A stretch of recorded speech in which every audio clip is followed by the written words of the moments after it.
Bonjour et bienvenue à tous. Nous parlons maintenant du coefficient de corrélation linéaire, toujours dans la problématique de l'ajustement linéaire d'un nuage de points, et en particulier en association avec la droite des moindres carrés. Le coefficient de corrélation linéaire est désigné par la lettre R, alors on le trouvera sur le web ou sur des ouvrages sous la forme petit r ou grand R, ou ρ qui est le R de l'alphabet grec.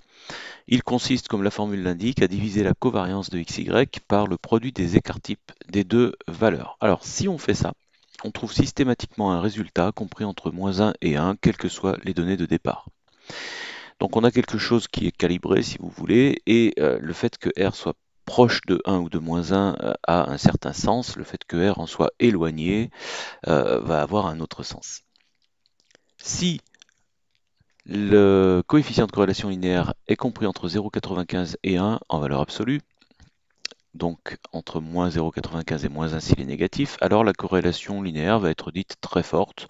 Ce 0,95 est une valeur qu'on a fixée d'une manière assez arbitraire et qui est généralement admise. Le modèle linéaire peut être parmi les plus adaptés pour représenter le nuage de points et la tendance qu'il nous donne. Prenons un certain nombre de formes différentes de nuages de points. Il y a dans les deux graphiques de gauche une corrélation linéaire qui semble forte, effectivement, puisqu'on peut faire passer une droite près, entre guillemets, de tous les points, ce qui ne serait pas possible dans les 6 autres graphiques.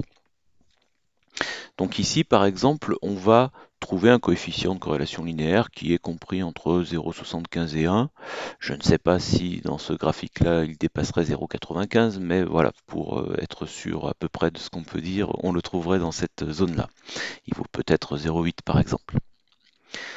Par contre, dans les autres cas de figure, on va trouver un coefficient de corrélation linéaire très mauvais, en positif ou en négatif. Alors le signe, on y reviendra dans la diapo suivante, mais effectivement, si vous regardez la formule en haut à droite, les écarts types étant forcément positifs, eh bien le signe du coefficient est le signe de la covariance. Et donc, on suit cette tendance générale à la croissance ou à la décroissance.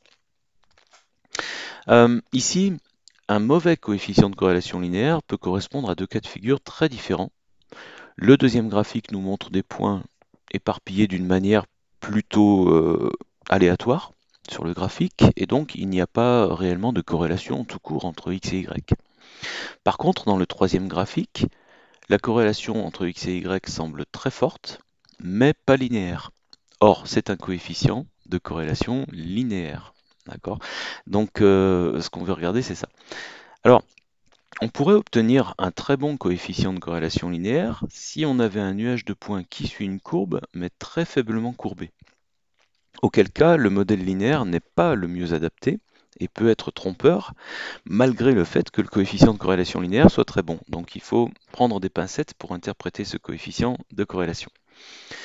Un très bon coefficient de corrélation linéaire ne veut donc pas forcément dire que le modèle linéaire est le plus adapté. A l'inverse, un mauvais coefficient de corrélation linéaire peut quand même traduire le fait qu'une droite est le meilleur moyen de modéliser une situation. On y reviendra dans un exemple un peu plus tard. Alors, je continue sur ma série d'estimation des coefficients de corrélation correspondant aux différents graphiques. Nous avons en tout cas des coefficients relativement bons uniquement sur les deux graphiques de gauche.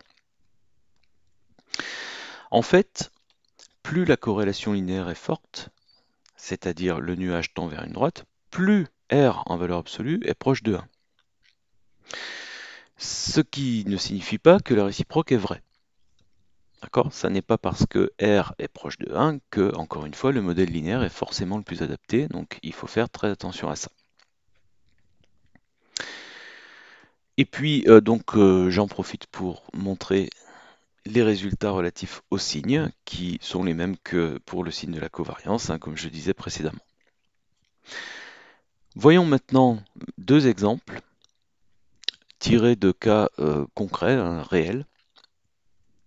Le premier concerne une académie en France, si je me souviens bien, l'académie de Picardie, et chaque point dans ce graphique est un collège. On a positionné les collèges en fonction en X du pourcentage de CSP défavorisés parmi les élèves, Et puis en Y, verticalement, du pourcentage, ou plutôt du taux de réussite, enfin le pourcentage ici au niveau des valeurs qui apparaissent sur l'axe des Y, à l'épreuve de français du brevet. Et on a voulu savoir s'il y avait une corrélation entre le taux de réussite à l'épreuve du français au brevet et le pourcentage de CSP défavorisés. La forme générale que donne la population des collèges de cette académie eh bien, est très parlante, hein, puisque on voit effectivement qu'il y a une décroissance globale du taux de réussite à l'épreuve de français en fonction de la croissance du taux de CSP défavorisé, avec une corrélation linéaire qui semble assez évidente vu la forme du nuage. On a un nuage allongé, plus ou moins oblong ou ovale, avec un axe qui semble à peu près droit. Donc effectivement, le modèle linéaire semble pertinent, bien que on n'ait pas un coefficient de corrélation linéaire extraordinairement fort, c'est-à-dire ici moins 0,74. Donc ça n'est pas un bon coefficient, il n'empêche que la droite semble le moyen le plus adapté pour modéliser la situation d'une manière centrale. Alors, on a une décroissance qui est donc forte, hein, avec une bonne pente ici, mais il faut faire attention, il ne faut pas faire des généralités. Ça n'est pas parce qu'on a sous les yeux une population que l'on peut savoir à l'avance comment vont se comporter les individus de cette population. Par exemple, si on vise un pourcentage de CSP défavorisé donné, eh bien, il existe des taux de réussite très différents, correspondant aux différents collèges qui possèdent ce taux de CSP défavorisé. D'accord? Donc, ce n'est pas parce qu'un collège a tel profil qu'on va pouvoir dire ah ben il va avoir un mauvais taux de réussite. Non, il a un taux de réussite éventuellement bien meilleur que d'autres collèges qui sont par ici et qui ont des pourcentages de CSP défavorisés bien inférieurs. Donc il ne faut surtout pas faire des généralités à partir d'une population.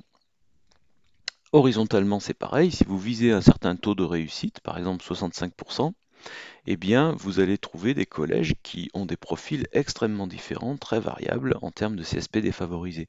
On va ici de à peu près 30% jusqu'à plus de 70%.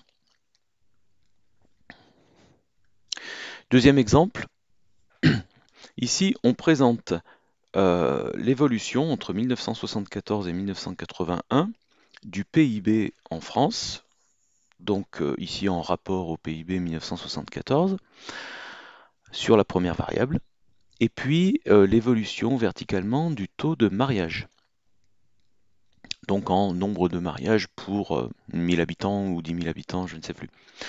Bon, peu importe, ce qu'on peut constater, c'est que entre ces deux dates, on a observé à la fois une croissance du PIB et une décroissance du taux de mariage, le tout formant un nuage de points qui est quasiment droit.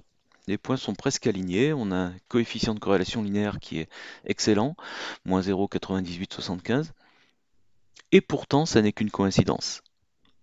Donc là, évidemment, le modèle linéaire est le plus adapté, mais si on regarde ce qui s'est passé avant 1974, on n'est plus du tout sur la même droite, d'accord? Ça devient relativement aléatoire, et après 1981 également. Le taux de mariage se remet à augmenter, il rebaisse, etc. Et donc on a une coïncidence, juste dans cette fenêtre-là de temps entre 1974 et 1981. Donc attention à la confusion entre corrélation et causalité. La corrélation n'est que mathématique, d'accord? On a une série de chiffres et on voit qu'on a un très bon coefficient de corrélation linéaire ici. Ça ne veut pas dire qu'il y a un lien de cause à effet, et effectivement, il n'y en a pas. C'est-à-dire que d'une manière générale, le PIB d'un pays n'a aucun lien avec le taux de mariage dans ce pays. On terminera sur d'autres points sur lesquels il faut faire attention, en citant des données qui ont été produites par Thomason, Leskoy et Miller dans un ouvrage qui s'appelle La régression, nouveau regard sur une ancienne méthode statistique. Et on a 5 séries qui sont présentées, qui donnent lieu à 5 graphiques, hein, on verra mieux ce que ça donne sur les graphiques. Donc 5 séries de couples XY qui donnent des graphiques aux formes finalement très différentes les uns des autres. Ces 5 graphiques donnent à la troisième décimale près le même coefficient de corrélation linéaire et les mêmes coefficients A et B, donc coefficient directeur ordonné à l'origine pour les droites de régression. C'est-à-dire que graphiquement, on ne peut pas distinguer les droites de régression. Ils ont tous, grosso modo, les mêmes droites de régression. Alors je vais afficher les valeurs correspondantes. Voilà pour le coefficient de corrélation linéaire, pour petit a, pour petit b. Vous pouvez tester les calculs si vous avez le courage de saisir à nouveau ces données. Vous constaterez qu'effectivement, systématiquement, vous obtenez les mêmes résultats. Donc graphiquement, on a une droite qui est à la même position dans toutes les représentations ici. Or, évidemment, ça n'est pas parce qu'on a un certain coefficient de corrélation linéaire et une droite que la droite était pertinente, tout simplement. Dans le premier graphique, on peut penser que oui, on a un nuage de points qui a une certaine épaisseur, mais qui représente un ovale avec un axe relativement droit, donc une régression linéaire semble effectivement adaptée. Dans les autres configurations, on en est moins sûr. La droite que l'on va trouver dans la série 2, bien, on aurait dû plutôt chercher une courbe. La droite n'est pas vraiment adaptée pour parler du nuage de points. Dans la série 3, la droite que l'on trouve va être au-dessus de quasiment tous les points du bas, parce que le coefficient directeur en particulier est relevé à cause du dernier point, qui peut être dû à une erreur de mesure, tout simplement.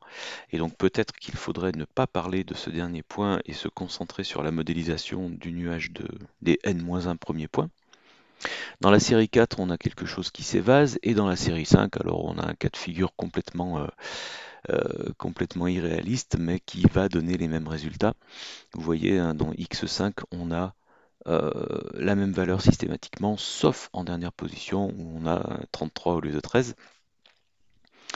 Et évidemment, là aussi, la position du dernier point va faire en sorte qu'on obtient une équation d'une droite. Alors, ce n'est pas parce que votre calculatrice va vous donner deux coefficients A et B que ces coefficients ont une réalité, une légitimité par rapport à ce que vous êtes en train d'étudier. Voilà pour le coefficient de corrélation linéaire. On fera une petite vidéo juste après qui mentionne l'existence d'autres droites de régression. Et puis on pourra passer à la suite avec l'ajustement non linéaire et enfin la prévision statistique par la méthode des rapports. À bientôt.